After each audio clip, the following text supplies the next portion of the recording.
everybody, it's Stop Bets checking back in. We have our Week 14 first look video coming your way. We are flying through this NFL season and excited to see how this slate projects. We will go over different salaries for each position, see who we need to target this week.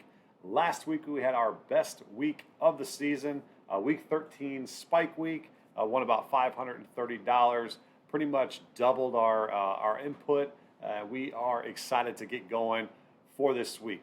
Before we get going, hit that like button, hit that subscribe button, and let me know in the comments how you guys did last week and who you guys think goes off this week.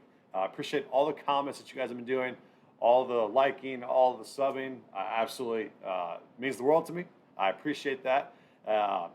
Before we get going as well, hit up our guys at Occupy Fantasy, one of the best lineup optimizers in the game. I use them religiously in building all my lineups.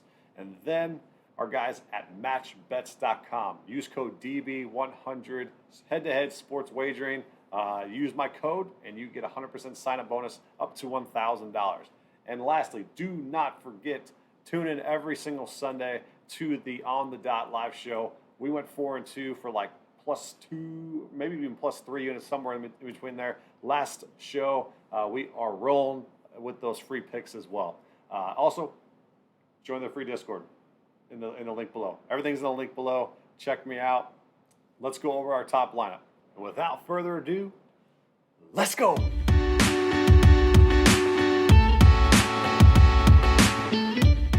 So here's our top lineup of the week. We had final score of 212-18. With the value at the running back position, it opened up our capabilities to do what we wanted to do this week. I had George Kittle probably in a couple lineups, maybe 2 or 3 out of my 20. I wish I put him in all of them or even half of them. I had a lot more Foster Moreau, unfortunately. But the news of Sony Michel being available absolutely freed up a bunch of salary relief with him being $4,300. Could have lock buttoned him. I was kind of hesitant to trust the sources there. I ended up going with him about half of my lineups, but that cashed nicely for us. And then this is the Herbert 3x1 stack with Herbert, Allen, and Williams. And then we brought it back with T. Higgins. So we did this multiple ways. So we had 5 lineups with the Herbert stack. We had Eckler in there. We also had Allen and Williams, and then we had he came back with Chase, or came back with Uzomah, or came back with T. Higgins, and Higgins had the biggest game of them all, and this one ended up going like crazy. And then Gibson and Connor again. Gibson probably was, besides Michelle, was probably the best value on the board at 5,700. He will be in this video as well for the first look. Like him again this week. But this one cashed nicely for us. 212-18 is our highest total amount of the season, so we are excited to keep this ball rolling.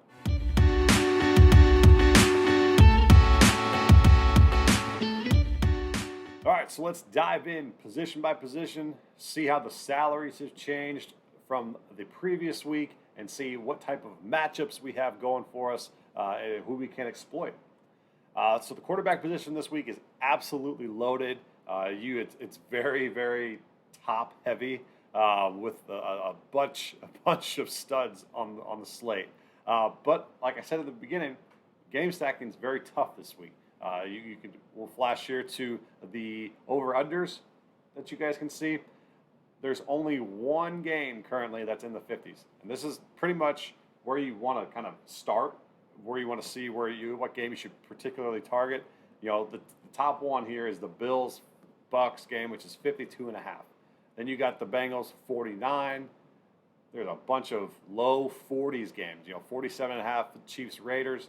Then the Cowboys football team is 48. So maybe 3-4 different options where we could go there. But DraftKings has priced that up accordingly. So Mahomes, Allen, Brady, Jackson, Herbert are all over 7,000. So if you're going to stack those games, you're going to pay up. Which, luckily for us this week, we might have a lock button running back position eligible. We will wait and see how the week progresses. Mahomes is hard to trust at 8,000. He is extremely expensive for his output being absolutely horrific. He only had the one game that was 39, which is a stealing game for him. The last 4 of the 5 weeks, he's finished with under 15 fantasy points. And they've put an $8,000 price tag on him. Hard to justify playing Mahomes this week. You have Josh Allen probably going to be heavily rostered against Tampa Bay's secondary issues. He obviously had the win game, Cyclone game last night. Didn't put up enough points there, but kind of ruled that game out. And he has 20 plus in 2 of 3 of them. So I like Allen this week to bounce back against the Buccaneers defense. Then you could pair it with Brady with the Brady stack. It's in Tampa. So obviously, they play a lot better in Tampa Bay. So I might have a little bit of exposure there. Then you have Jackson and Herbert. Herbert has probably been the best quarterback in the past 3 weeks. 38, 24, 29. So 4 out of the past 5 weeks, he's absolutely gone off. So he's going to be one of the targets as well. I'm just hoping this is not a blowout game, in particular for the Chargers. I don't think it will be. So this is a game I can look at. The best value, I believe, on this slate here is Dak Prescott at $6,700. He hasn't had crazy good games. 2 out of 3. He had that 5-pointer against KC and a 12-pointer at New Orleans. But he had the 28 and the 26 against Atlanta and Vegas. And Cooper should be back. Should have a little bit more pep in the step after the COVID absence there. We're just kind of limited by COVID, but I believe Dak is the best play, at 6,700 on the slate. So I love Dak this week. I will have a bunch of Dak Amari, Dak Lamb, Dak Gallup, a bunch of that, and then maybe some Pollard. I don't know about Zeke yet. I'll wait and see. You could come back down here and put Heineke as well. So this is probably a game that I'll target Heineke and Dak stacks. And then if you come down here a little bit more, where was he at? Zach Wilson was okay last week. Then you also, Newton, he was right there. And then Taysom. So these 3 guys right here, Taysom, Heineke, and Newton. Some good value. I would say good value. Taysom, it's hard to stack because you just don't know who he's going to throw to or whatnot, and if they're going to ground and pound against this Jets team. So Taysom's probably a cash game play, and same with Newton. I don't trust his throwing ability to game stack necessarily, but Taysom and Newton are good value plays. Switch over to the running back position, and this is filled with value and mid-ranged running backs. I probably will not touch somebody over 7,000 this week. I highly doubt it, unless Kamara is due back and he seems like he's healthy and you can trust him at 7,900. But DraftKings has justified him being at 7,900 somehow, some way. Probably just making sure that he's not a 100, 50% owned. But he's probably the only one. Don't trust Mixon. Don't trust too much of Chubb. Fournette's got a lot of pass games, 7,400 if you're stacking that game possibly. Elliott, a lot of question marks there. Henry's no longer there. There's just a lot of question marks at 7,000 plus. So what a lot of people are going to do, what I'm recommending to do is to go to the mid-priced gems down here. The biggest news that could potentially be a lock button scenario here is if Eli Mitchell is out and if Jeff Wilson is out, we have the lowest priced player you could possibly be. And this is kind of important because what we've always talked about is if you can lock button somebody, it opens up the rest of your lineup, which you can maximize, just like we did last week at 4,300 with Michelle. But it is Hasty. If I could find him, let's see. Let's just type him in. Hasty. So he could potentially be in for a humongous workload this coming week. He's been trusted before with this offense, so as long as he stays healthy, he should be the number 1 back. If Mitchell and Wilson are out, which they've signed a couple running backs to the practice squad, which kind of indicates that they don't know if they'll be available as well. So Hasty could potentially be a lock button. tune in to the Friday top plays and stacks. I'll let you know there. And if I don't know by then, it's the live Twitch show, which I will finalize everything. Or if you want to know the second I tell somebody that it's going to be a lock button, join the free Discord. That's at the link below. Join up, and it's free to join. We talk all things DFS, betting, and props. So back to running back. So that's the lock button situation there. Other than that, I love Pollard and Josh Jacobs.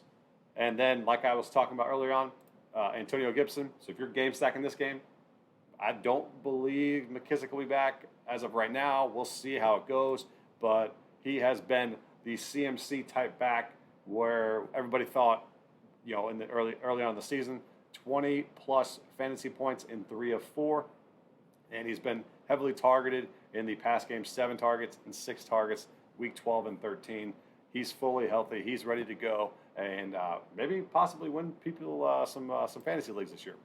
But Antonio Gibson, then you got right below him, you got Barkley, then the stud of the slate besides Hasty. You take out Hasty, this is the guy, the cover boy. You guys saw him dominate on Sunday night. Javonte Williams, he should take over the workload. I know Melvin should be back. However, if you watch that game with a brain, with a pulse, you understood that it's Javonte Williams' team for as long as he stays healthy, pretty much. So he caught he had 9 targets for 6 receptions, 76 yards, got a touchdown, 23 for 102. Absolute phenom. If you have him in dynasty leagues, congrats to you. You will have a great running back for years to come. 20 fantasy points, 32 fantasy points. Absolutely love Javonte this week against the Detroit Lions, who, even though Madison didn't even go off too much last week, you got to play him. You had to play him at 7,600. Too good of a matchup. Same way here. That's probably where I'll end the where I'll probably have my exposures to. You could have a couple people down here, maybe a Tevin Coleman, but you're going up against the Saints. The Saints are really, really good. If you want to punt, you could go Peterson to hopefully get some goal line carries again. But it's either Hasty or those mid-priced running backs there, unless something else frees up for the time being. Wide receivers, so you're going to have the biggest news here is Keenan Allen on the COVID-19 list. If that's the case, Mike Williams becomes a very good play. He should have a lot of targets thrown his way against the Giants secondary. It's $6,000. Great play there. Check for Debo's exposure, or for if he's healthy or not. Check in on him, because then you could also have another Kittle game where he goes off. Ayuk was supposed to do that, but he did not. You got Tyreek at 8,500. That's why I was saying the Kansas City Chiefs stack is just so expensive to get to. I highly doubt I have any exposure to the Chiefs this week. Highly doubt it. It's so expensive. I'll have a little bit of Diggs, but then you have a lot of value with Beasley. You saw Davis caught a touchdown. Then you have Knox for the tight end position. So you can go different routes if you don't want to go Allen to Diggs, but you can go Allen to those mid-priced receivers there. Favorite option this week is CeeDee Lamb. Absolutely love what he's been doing. He gets targeted, double-digit targets. I know Cooper was out, but I'm still fine with Lamb, Cooper, and Gallup. Those are my 3 top receivers currently. Let's see. Tennessee is a good matchup. Do I trust any of them? Highly doubt it. Metcalf, I think he had a pretty good bounce-back game. An okay bounce-back game. He still hasn't had a very good game in 4 weeks. He's probably going to be on the underperforming list here for Occupy. I should still fire him up against the Texans. There's no way that the Seahawks are going to keep running the ball like they did. Let's let Russ cook, and let's see him air it out to Lockett and Metcalf. So Metcalf's a pretty good contrarian play this week, 6,500. You always have McLaurin up top, so if you're doing those Dallas stacks, come back with McLaurin. You do not have Logan Thomas, so it frees up a couple options tight end wise. But if you just stack the Cowboys, you got McLaurin, you have DeAndre Carter, Then you also have just GIBSON coming back. So a little bit of a condensed target share there on the football team, which could make for good stacks there. That's what I like. Some cheap plays. The wide receiver 2, I believe, since like week 8 is Elijah Moore. Absolute beast since then. 10, 13, 27, 13, 32, 9, 20. Almost double-digit fantasy points last several weeks there. And 11, 8, and 12 targets. There's no more Corey Davis. I know it's a very tough matchup, so it's going to be tough to justify it, but I like Elijah Moore. I'm gonna probably have a lot of exposure to him. 5,900 for his role. He should be mid-6, somewhere around there. He just won't be ever priced out because then nobody played him. But I do like the value here at 5,900 for Elijah Moore. You could go Hunter Renfrow. He's the target. Owns the target share there. Another guy that has been getting a lot of run is Russell Gage. He's gotten 8, 7, and 12 targets. Clear #1 receiver for the Falcons. Has taken the Calvin Ridley role head on. Kyle Pitts just does not want it. Maybe he's just getting double teamed. I don't know. I'm going to go off of usage and a target share here and fire up Russell Gage some more. Some guys that have some value. Crowder pops up again. There's no Davis. They're going to have to throw the ball a lot against this Saints defense. So Crowder could be there. Marvin Jones Jr., even though it pains me to say it, he's got a great matchup, but he won't do anything. But I have to recommend him. He's in a good matchup. You have him, and you have Chenault, who was okay last week. They just don't pop off, but they're in such a good matchup, you have to recommend them. I might have some exposure to them. I had too much exposure to them last week when I had Ram stacks. I should have just 3-0'd or 2-0'd Ram stacks. That would have been a lot better than 3x1s. However, that's not what I did. Samuel, he could be something. He's not healthy enough for me. These guys are just dart throws down here, really.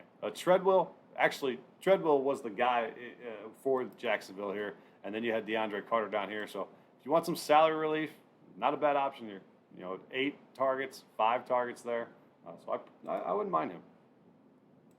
Tight ends, we'll go over briefly. You got Kelsey, 7,400. Great, probably the best matchup for him this week against this Raiders defense. If I'm playing anybody from the Chiefs singled out, you could play Tyreek, but I'm probably going to play Kelsey a lot. You're not going to stack that game. Too expensive. I won't be able to get there unless Hasty is for sure a lock button. Then you could potentially get to there. But then Kittle will be heavily owned after his week at 6,900. Keep an eye on Debo for his health status. That'll dictate how much run Kittle ends up getting. Like I said, Dawson Knox, 24 or at 5,000. Horrible Monday night game. Should bounce back nicely. Don't give up on Foster Moreau. Do not give up on him. 2, 5, and 3 targets. He should be initiated a little bit more as long as Waller is out. Waller came out and said he could be back for this game. Just keep an eye on him. If Waller is back, I'm not touching him. You got Gronk being Gronk-esque last week. 22 and 21 fantasy points, dominating. So if you are going to stack those Bills-Bucks game, got to have some exposure to Gronk. I'll have a little bit. Then you got some value down here. So John Bates opens up at 3,000 with Logan Thomas out. Probably won't trust him too much. O'Shaughnessy had a couple targets, I believe. So he had 6 targets, but he only had a couple of receptions. So he was heavily involved. If you want to have some salary relief, don't want to pay up, not a bad idea there. I think Juwan Johnson got in the end zone, only on his 1 target. No, he had that big target. He had I think it was a touchdown called back. So these are dart throws down here. I'm mainly probably going to focus on this area here where you got Knox, maybe Fant, but Gronk, Andrews, potentially Pitts. So that's what I'm looking at this week. Let me know in the comments who you guys are on. Make sure to tune in on Friday's YouTube video, and we will give you my top plays and stacks of the week as we get injury news flowing in tomorrow and Thursday, so we get it all rounded up. And then Friday, tune in to the YouTube channel. So I appreciate you guys tuning in. See you guys.